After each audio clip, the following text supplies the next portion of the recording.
ওমানে যারা বাংলাদেশি প্রবাসী আছেন আপনাদেরকে উদ্দেশ্য করে আমাদের বাংলাদেশ মাস্কের দূতাবাস থেকে একটি সচেতনমূলক বিজ্ঞপ্তি দিয়েছে।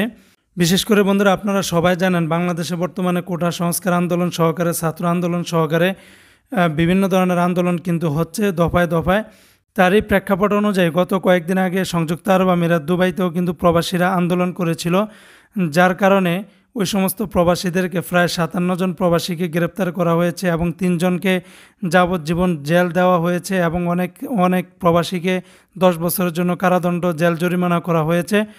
এই জন্যই দূতাবাস থেকে ওমান প্রবাসীদের উদ্দেশ্য করে জরুরি একটি বিজ্ঞপ্তি দিয়েছে, যেখানে বলা হয়েছে ওমানে বসবাসরত সকল প্রবাসী বাংলাদেশিদেরকে স্বাগতিক দেশের আইন কানুন ও নিয়ম নীতির প্রতি শ্রদ্ধাশীল থাকার এবং তা পরিপূর্ণভাবে প্রতিপালনের জন্য ওমানি কর্তৃপক্ষ পুনরায় অনুরোধ জানিয়েছেন।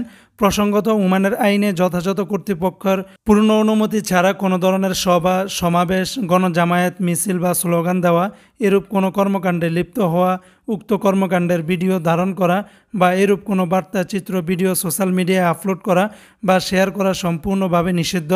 গুজব রটনা ও ভিত্তিহীন তথ্য প্রচার করা বা রাস্তায় যান চলাচলে বিঘ্ন ঘটানো আইনত দণ্ডনীয় অপরাধ।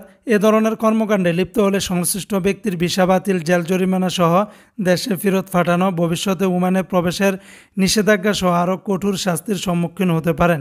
এমতো অবস্থায় সকল প্রবাসী ভাই বোনকে এহেন কর্মকাণ্ডে থেকে বিরত থাকতে এবং ওমানের আইন কানুন নিয়ম নীতির প্রতি শ্রদ্ধা প্রদর্শন তা পরিপূর্ণভাবে প্রতিপালনের জন্য পুনরায় অনুরোধ জানানো যাচ্ছে।